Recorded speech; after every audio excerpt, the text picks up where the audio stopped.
ኑኑ ወደ ቤሉል እያመራች ትገኛለች። ሄዳም በሩን በኃይል ታንኳኳለች። ቤሉልም ምን ሆነሽናል ብሎ በሩን ከፍቶ ይወጣል። ቆይ ለምንድነው ትላንትና ማታ ምንም ሳትናገር እሺ ብለ የሄድከው? ምን አስበህ ነው ትለዋለች። እሱም ከዛ በላይ ከተናገርኩ ጥሩ ነገር አይመጣም። ሀሳባቸውን ማስቀየር እንደማልችል ስለገባኝ ነው ዝም ያልኩ። ምን ማድረግ ነበረብኝ? ግን በጣም ተናድጃለሁ ይላታል። እንደዚህ አልጠበቅኩም ነበር ይላታል። እሷም አዎ በጣም ነበር የሚያናድደው ሁኔታቸው፣ ግን ምንድነው የምናደርገው ይባባላሉ።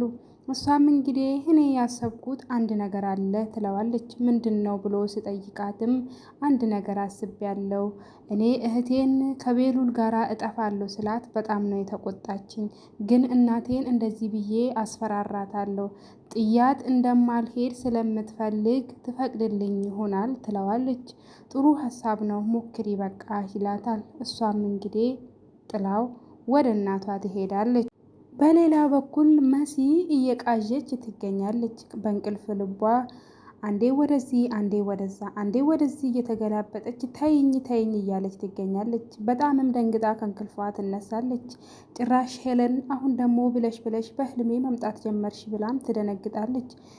በድንጋጤ ውስጥ እያለች ነበረ ስልኳ የጮኸ። ስልኳ ስጮህም በጣም ደንግጣ ምንድነው ብላ ስልኩን ስታይ ያ ልጅ ነበረ የደወለ።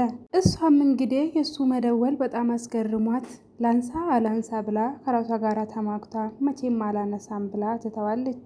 ቆይ ሮቤል ለምንድን ነው የማይተወኝ? ለምንድን ነው ወደ እኔስ የሚደውል ብላም በጣም ትናደዳለች። አሁንም መልሶ ስደውልላት አሁንም አታነሳም። በር ላይ ነኝ ወደ ታች ውረጂ ብሎም ቴክስት ያደርግላታል። በጣም ደንግጣ መልሳ ትደውልለታለች። ቆይ አንተ ለምንድን ነው የማትተወኝ? እሺ በቃ እረዳሃለሁ፣ ከዚህ በኋላ ግን ወደዚህ እንዳትመጣ፣ አሁን ቀጥ ብለህ ሂድ ትለዋለች። አይደለም እኔ ላመሰግንሽ ነው የመጣሁት፣ አንቺ ህይወቴን አትርፈሽልኛል፣ ስለዚህ ወደ ታች ካልወረድሽ አልሄድም ይላታል። ምን አይነት ጣጣ ውስጥ ነው የገባሁት? እሺ በቃ መጣው ብላ ስልኩ ይዘጋል። በዚህ መሀል ነበረ ሄሌን በሩን ከፍታ ወደ ውጭ ስትወጣ ፊት ለፊት ልጁን ታገኘዋለች። እሱም በጣም በሁኔታው ይገረምና እንዴ እኔ እኮ ስፈልግሽ ነበረ፣ ጭራሽ እዚህ ነው የምትኖሪ? ሁኔታው በጣም ነው የሚገርመው ይላታል። አዎ አንተ ደህና ነህ? የት ጠፍተህ ነው? ቆይ እደውላለሁ ብለህ እኮ በዛ ጠፋ ትለዋለች። ማስመሰሏን ትቀጥላለች። እሱም አዎ ያላሰብኩት ነገር ገጥሞኝ ነው ይላል። ምስኪን የአብርሃም በግ። እሷም እንግዲህ ሄለን ይሄንን ሁኔታ ከዚህ በኋላ አታገኝም፣ ስለዚህ ፍጠኝ ሄለን ብላ ከራሷ ጋር ቆማ ታስባለች፣ ታወራለች። እኔ እኮ እዚህ ነው የምኖረው፣ ይሄ እኮ የራሴ ቤት ነው ትለዋለች። የምርሽን ነው ይላታል። አዎ የምሬን ነው፣ እዚህ ነው የምኖረው፣ ና ግባ፣ ወደ ውስጥ ገብተን ሻይ ቡና እያልን እናውራ ብላ ወደ ውስጥ እዛው ትገባለች።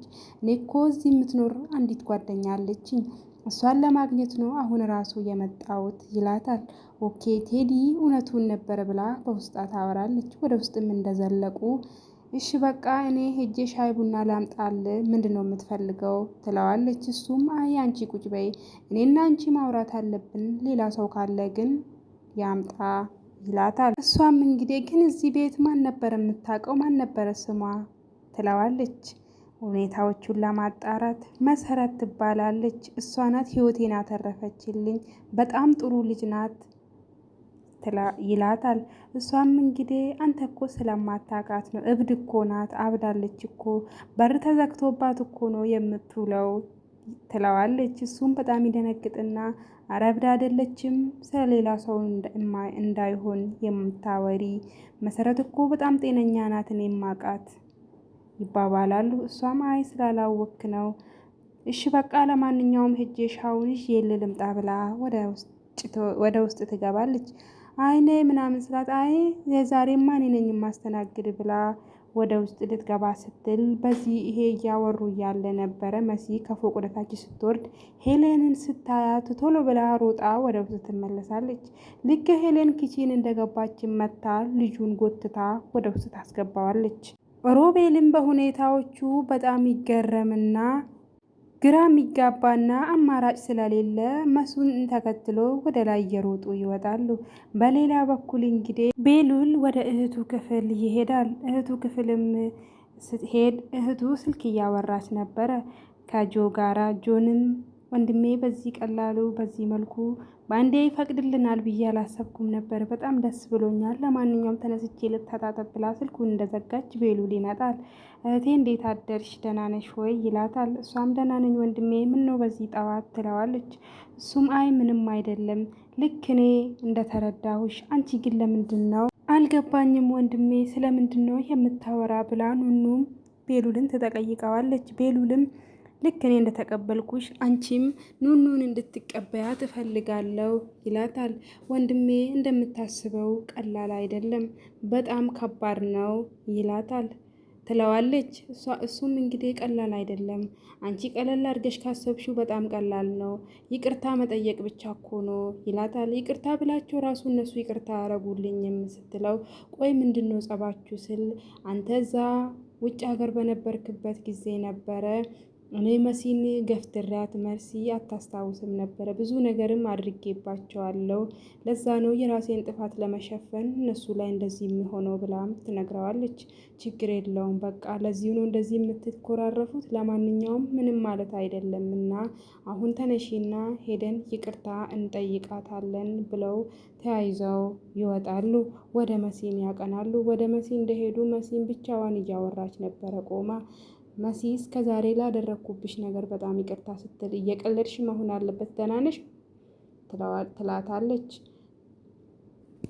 ኤልሹም ወንድሜ ነግሬ ነበረ አያምኑኝም እኮ ብዬሃለው ስትለው፣ እሱም እንግዲህ ችግር የለውም እህቴ ተባብለው መሲም እሺ ተቀብያሉ፣ ለማንኛውም አሁን ሁለታችሁንም ማስተናገድ ስለማልችል ውጡልኝ ትላቸዋለች።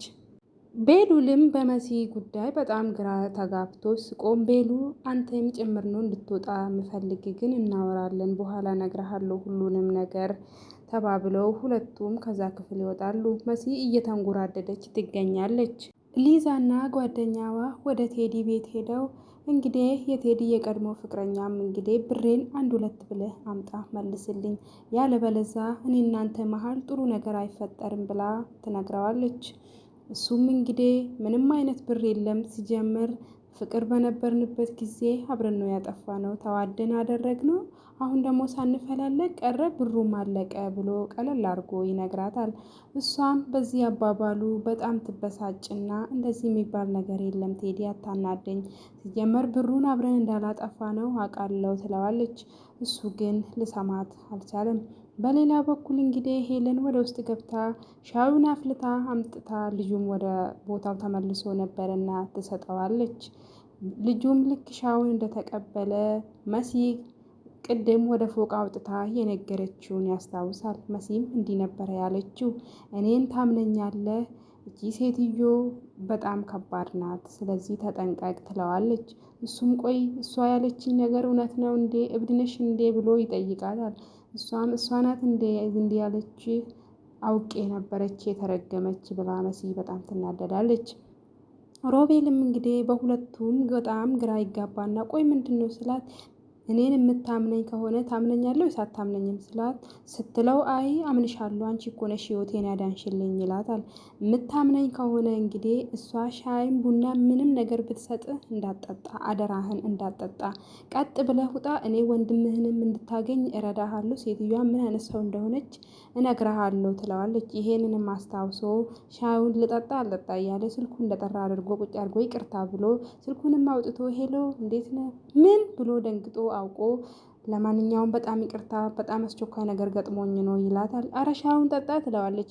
ሄሌንም ግራ ትጋባና አይ አልጠጣም ሌላ ጊዜ መለሳለሁ ብሎ ሮጦ ይወጣል። ሄለን በዚህ ሁኔታ በጣም ትናደዳለች። ሻዩን ቢጠጣ ልክ እንደ ሊዛ ይሆንላት ስለነበረ ትገላገለውም ስለነበረ ነው። በጣም በዚህ ትበሳጭና ወደ ቴዲ ትደውላለች። ቴዲም ስልክ አላነሳም ስል ወደ ወታ ትሄዳለች። ሄለን መንገድ ላይ ያለችን ቴዲና ፍቅረኛውና ሊዛ እንግዲህ እዛ ሆነው ይገኛሉ። አባቢ ጋር ደውዬ ሁሉ ነገሩን ሳልናገር አሁን ቶሎ ብለህ አምጣ፣ የድሮ እንዳልመስል አሁን በጣም ተቀይሬያለሁ ብላ ትነግረዋለች። ቴዲ እውነትም ይቺ ልጅ በጣም አምርራለች ብሎ ምን አባቴ ነው ማለርኩ። ሊዛ ደግሞ አንዴ ጺሙን አንዴ ፀጉሩን እየነካካችሁ ቴዲ በጣም ይበሳጫል። ልታሳብዱኝ ነው እንደዚህ የመጣችሁ? አሁን ቀጥ ብላችሁ ውጡልኝ ብሎም ሁለቱ ላይ ይጨዋል። ሁለቱም ዝም ሲባባሉ ሊዛ እንግዲህ ያው ራሷን ስላልሆነች ለምንድነው ዝም የምትሉ ተጨቃጨቁ እንጂ ብላ እንግዲህ ሁለቱን ታናድዳቸዋለች። ሁለቱም ተፋጠዋል። ቴዲም የሚያደርገው ነገር ግራ ገብቶታል። እንደዚህ ማድረግ አልነበረብኝም፣ ልንከባከባት ይገባኝ ነበር፣ አሁን ምንድነው የሚውጠኝ ይበለኝ እያለ ከራሱ ጋር ያወራል። በዚህ መሃል ነበረ በሩ የተንኳኳ። በሩንም መጥቶ ያንኳኳ ማን ብትሆን ጥሩ ነው? ሄለን ነበረች። በር እየተንኳኳ ነው ስል እንዳትከፍቱ ወደ ውስጥ ግቡ ስላቸው የዱሮዋ እንዳልመስልህ አሁንም አልሰማህም እሺ፣ ጭራሽ ደግሞ ልትደብቀኝ ያምርሃል፣ አላደርግም ትለዋለች። ሊዛ ነበረ በዚህ መሃል ሮጣ ሄዳ በሩ ተንኳኩቷል እኮ ብላ በሩን ስትከፍተው ሁሉም አራቱም ሰዎች ሊዛና ጓደኛዋና ቴዲ ሄለን ይፋጠጣሉ ፊት ለፊት። ቀጣይ ምን ይፈጠር ይሆን? ቴዲስ ምን ብሎ ሄለንን ያሳምናት ይሆን? በቀጣይ ክፍል የምናየው ይሆናል።